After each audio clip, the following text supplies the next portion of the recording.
Good morning, everybody. Uneducated Economist here. Thought I'd give you guys a lumber update video. I know how much you guys love this lumber updates. For those of you who don't know, I work retail sales at a lumber yard. I am in close communication with wholesalers, distributors, retailers, loggers, mills, everybody who is within the lumber industry. There's somebody I know who works it.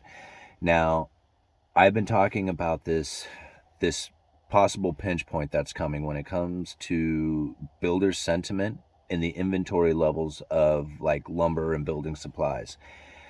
For a while now, mills have been in curtailment due to the low demand. So when the interest rates went up and the demand for new construction began to fall, the demand for new building supplies or lumber fell with it. When that took place, the mills started going into curtailment.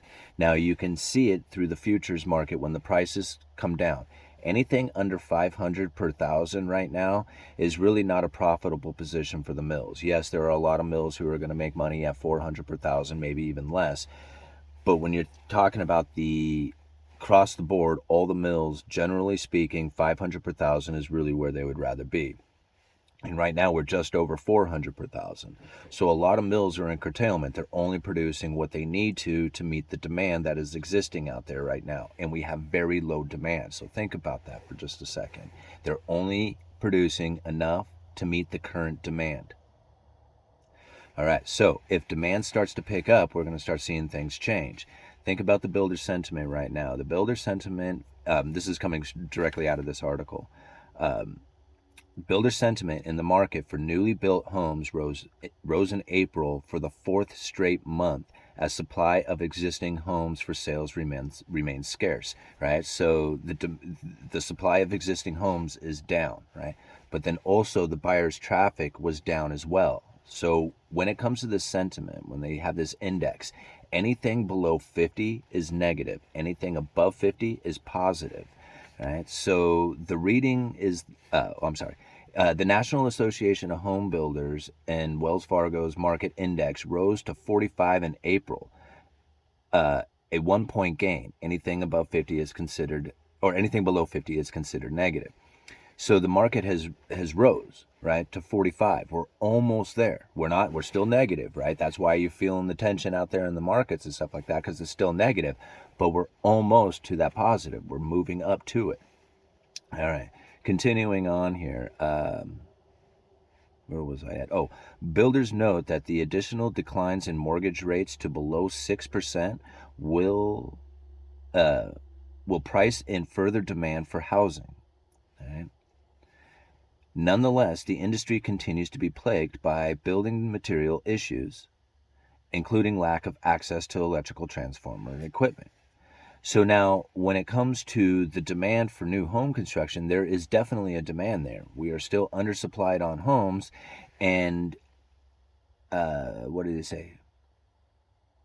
That if a pricing in of mortgage gets below 6%, that it'll increase this demand. What I find interesting is that every time the Federal Reserve goes to move interest rates up or talks about or raising interest rates, that everybody looks over at the mortgage market and says, okay, man, it's gonna cause mortgage rates to go skyrocketing, but then they don't happen, right? I mean, here we are, we shot up like, what was it, 6 months ago, 8 months ago, whatever it was, and it's kind of plateaued at that, right? Now it does move up and down, and yeah, when it gets closer to the Fed statement about like raising interest rates, then the market gets excited about it, and then the interest rates move up, but then it almost immediately comes back down to that, somewhere between 6 and 7%. For some reason, here in Oregon, our interest rates are higher than they seem to be at the rest of the country. But anyway, it seems to be across the board that you have this 6 to 7% interest rates on the mortgage, 30-year fixed mortgages, and it's been that way for quite some time. What I did notice is that the adjustable rate mortgages jump all over the place, and that's really going off of the market conditions of what they feel that the Federal Reserve is going to be doing with interest rates. So they're a lot more sensitive to the market than the fixed rates are. At least that's kind of the understanding that I'm having of it. So now here we go into condition or current sales condition, right? So now this isn't sales, this is sales condition, right? Rose 2 points to 51. The sales conditions are now positive according to this index. Now, again, this doesn't mean that the builder or the buyers are there. It just means the conditions are there. All right, so we move on here. Sales expectations in the next 6 months increased 3 points to 50. All right, so now that's positive. And this is the sales expectations. It's not where we're at yet. It's what they're expecting to happen in the next 3 months. If the Fed goes and stalls out on their interest rates hikes, people are going to consider that a pivot. And if they pivot, the market is going to believe that the interest rates are going to be falling into the future, and they're going to start moving into buying into housing and real estate and stuff like that, believing that they're going to be able to refinance their loans going into the future if the interest rates are going to fall. So that's going to drive the markets. They're going to be like, yes, this is it. This is our moment. The Fed is pivot. That's if they stall out. It doesn't mean the Fed has done anything yet. Right? All they have to do is even just give the idea that they're going to stall out, and the market conditions would start to improve. So we're almost there, right? And they're projecting that in the next 6 months that we're going to go positive on the sales expectations. Okay. Buyer traffic. This is the thing. Buyer traffic, however, is unchanged at 31. Buyers are not interested yet, right? The conditions are getting there, but the perception, the buyers, their attitude towards it is not. Right? So everything else is saying, hey, we have low inventory, right? We got the Federal Reserve about ready to pivot, right? But it's not a pivot, but the market will believe it's a pivot, right? We're getting to that point. We have the builders, sitting in a situation where they're almost going positive. The sales conditions are positive, right? And the expectation here in 6 months is going to be positive. So what does all that say? Right? It sounds to me like this is kind of the bottom of the housing market. Unless things change, I'm just going off of what the sentiment is. Right? Now, let's talk about the lumber industry itself. Now, this is where I've been saying it. There's tight inventory out there, and if there's any kind of positive pop, right, to the builder sentiment, and they're like, hey, they get eager and they want to go out there and start building homes again to supply into the massive demand that I'm sure is going to be there, right? Because there's still a shortage of homes, regardless of what anybody says out there, is still a shortage of homes, and that's why most homes are so expensive. Let's go on to talk about the lumber here. Okay, OSB, oriented strand board. This is like the cheaper version of plywood. When you're constructing a house, you have like the skeleton, all the 2x4s, 2x6s. That's the framing, and then you got the sheathing that goes on the outside. That's like the skin before all the doors, windows, siding, and stuff like that goes on. The sheathing, it has two major products that go into this. OSB, oriented strand board, chipboard, right, is what it's called. It's little tiny pieces of wood that have been glued together into a 4x8 sheet. And then you have actual plywood, which is sheets of veneer that have been glued together into a 4x8 sheet. Generally, the plywood is a more expensive, higher quality product, but the OSB is the cheaper, generally used product when it comes to like mass production, or maybe in the less weather sensitive areas, because OSB is a little bit more water sensitive, weather sensitive than say plywood is. So when you're in like the Pacific Northwest, plywood is a much more popular product than OSB is. But OSB, I believe, would be the more popular product when you're thinking generally speaking across the board in new construction. Anyway, OSB activity was a bit more brisk this week, right? Especially in the southern part of the country. Dealers everywhere seem to be quoting large projects that will start in the spring or summer. Very interesting, right? Mills continue to run behind on loads for a variety of reasons. So they're running behind right now. Right? We don't even have a demand and they're running behind. Okay. Plywood, right? For plywood, it started firming up, right? And I can talk to this personally. I retail plywood for a living. We were selling plywood at one point at $23, $24 a sheet, right? Half-inch CDX 5-ply. Right now, we're selling it for $27, $28 a sheet. Think about it. It's already moved up, right? This $24, $25 a sheet, that was almost getting to normal. $22 would be normal, right? 18 to 22 for a half-inch CDX ply. Right now, we're at 27. And they're saying right here that that it's starting to firm up. Right? And that would, if we think about the builder sentiment on top of it, that would that would make a lot of sense. All right.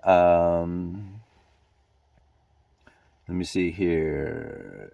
As of yesterday, a few mills were quoting above print and a few were still below. So it's right in there. I mean, it's available. That's what I'm kind of getting at. It's like the stuff is available, but it's limited, almost not really limited. It's just there, and you can see that it's tight. It's just not a lot of it. All right. Southern yellow plywood was, for a lack of better term, consistent over the last few weeks, and we saw no let-up in that sentiment. Inquiry has been made steady with some takeaway. Price should continue to slowly grind upwards with little fear of large bumps in the coming yet. So, and that's kind of what I see as well, is that like right now, I think, in my opinion, lumber has very little downside risk. Like buying building materials right now is probably going to be the cheapest that you're going to be able to find it going from now into the summer, right? Now, how far that goes out until the next, churning, because remember, this is oversupply, undersupply, oversupply, undersupply again. When this takes off and the prices move up, those mills, everybody else is going to fire into gear, and they're going to try and produce as much as they can during the time when the prices are elevated, and then that's going to oversupply the market again. So right now it's an undersupply, but if you have access to it, you have a place to store it, right? This is your time. This is your moment to get in. Let's see. I'm not sure if there was any other stuff that I thought was really important to it. I mean, there's all kinds of information in here, but let's see. The Western spruce market appears to be on firm ground as mills rejected counters. Let's see. The Great Lakes Zone improvement this week as the May lumber futures legacy contract touched up yesterday. 2x6 number 2 random gave $15 on the week while still remaining at 85 premium. So everything see, even down in the southern part of, the southern pine, we are seeing that the West continues to remain tight on 2x6 as the mills have seen demand increase. 2x8 continued at a nice pace. It's showing there, right? It's not, here we go. Once again, the West has seen increased demand causing lead times to extend out. It's starting to happen here, guys. Like, this isn't exciting.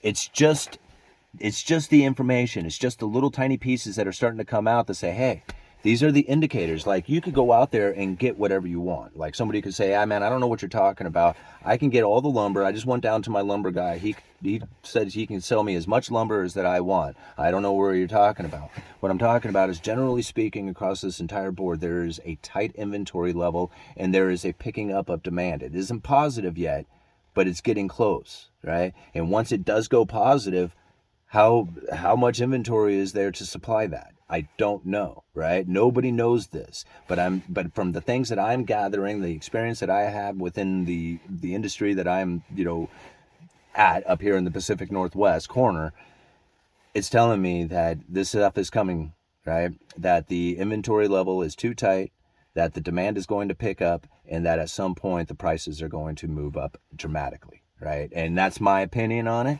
like from the things that I've experienced in the past on it. All right. I think that's what I got. Uneducated Economist. You guys let me know.